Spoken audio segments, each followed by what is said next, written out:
我王宝钏做着什么见不得人的事？是妨碍到你王银川吗？你居然敢指名道姓的叫我，我是你二姐，难道说你不得吗？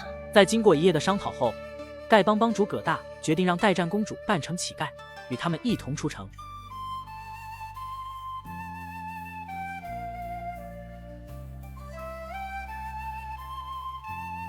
清早出门到黄昏哦，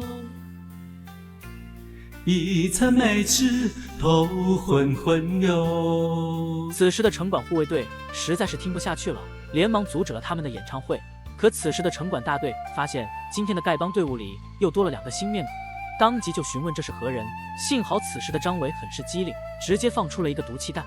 城管大哥见状也就没有再纠缠下去，当即下令将他们全部赶出城去。在出城之后，只见代战拿出口哨一吹，远处的凌霄直接骑着2匹宝马闪现了出来。随后代战就向凌霄要来了西凉的通关令牌，交到了薛平贵的手里。这是干什么？你可别小看了这个牌子，这是一个渡牒。拿了它呢，你就可以进出玉门关了。进出玉门关做什么？来西凉看我。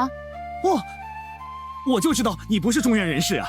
原来是奸细。此时的凌霄害怕代战再说下去就暴露身份了，当即就急忙出来阻止，劝他赶紧离开。临走时，代战再三叮嘱，让薛平贵有空来西凉看他。至此，薛平贵都不知道代战是女儿身。然而此时的相府这边，在相爷下朝回府后，很是开心。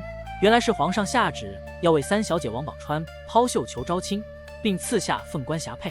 这绣球招亲，全凭天意，无论是老是丑，是穷是富，是贵是贱，这都有可能接到绣球啊！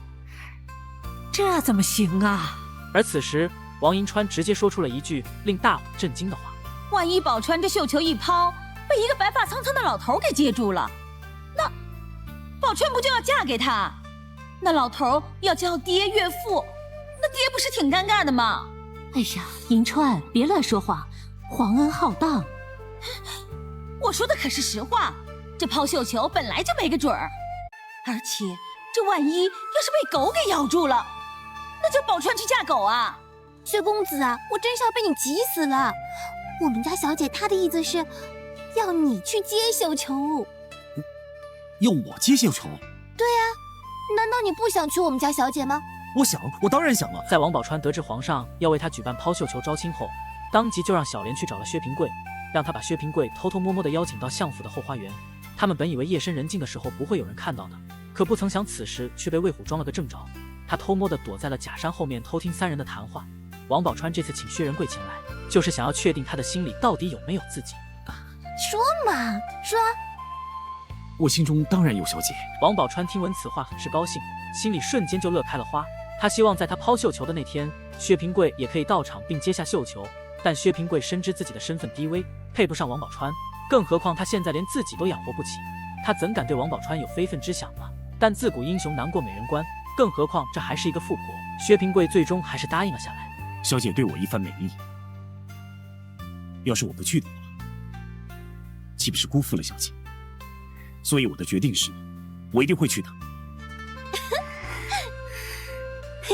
你看啊，你们2个，一个想抛绣球给他，一个想接他的绣球，那还有什么好害羞的嘛？哼，是吧？然而就在他临走之时，魏豹却将此事告知了相爷。相爷得知后，当即就怒不可遏。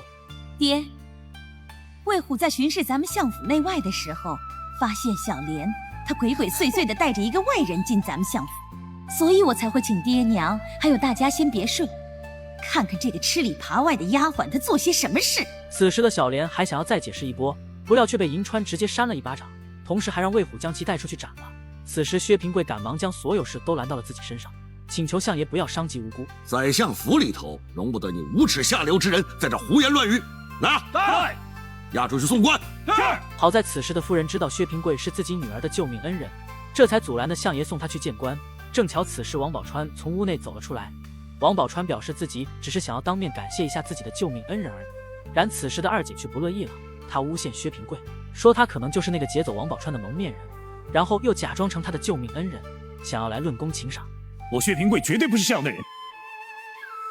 相爷、夫人，三小姐之前的确跟我说过要当面谢谢，可是已经被我婉拒，因为我根本不想得到相府任何的好处。此时的夫人和大姐都在劝他放了薛平贵，相爷此时只好让人去拿些银两过来，可薛平贵却表示道：“相爷，平贵不是说过了吗？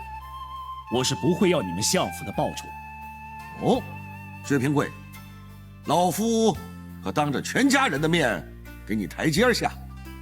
我要给你的钱，你要是不拿着，今后可没有你的好处。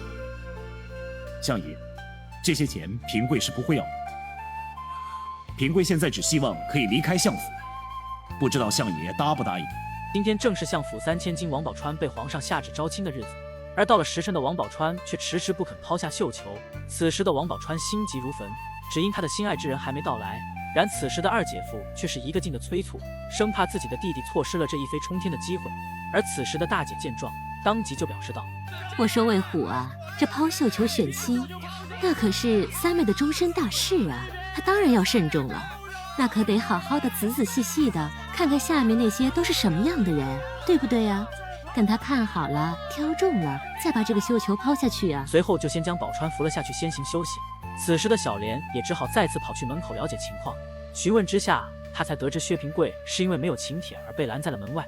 于是他急中生智，想出了一个办法，说门卫手里的请帖和彩楼里的人员对不上，让他再好好数一遍。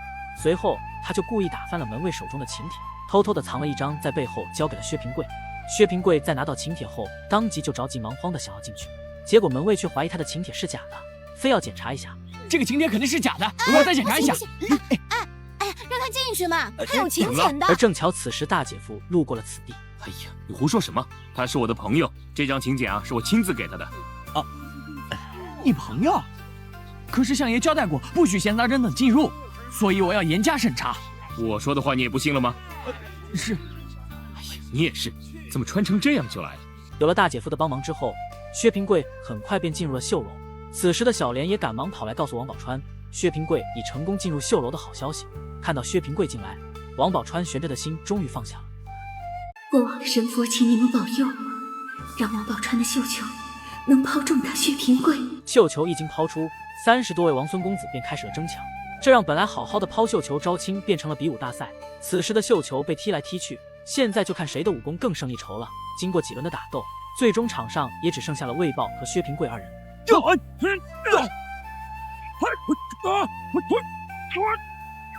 魏豹眼见打不过薛平贵，当即竟使用起了卑鄙手段。他拔出匕首就朝薛平贵刺去，可即使是这样，他也不是薛平贵的对手。最终绣球还是落在了薛平贵手上。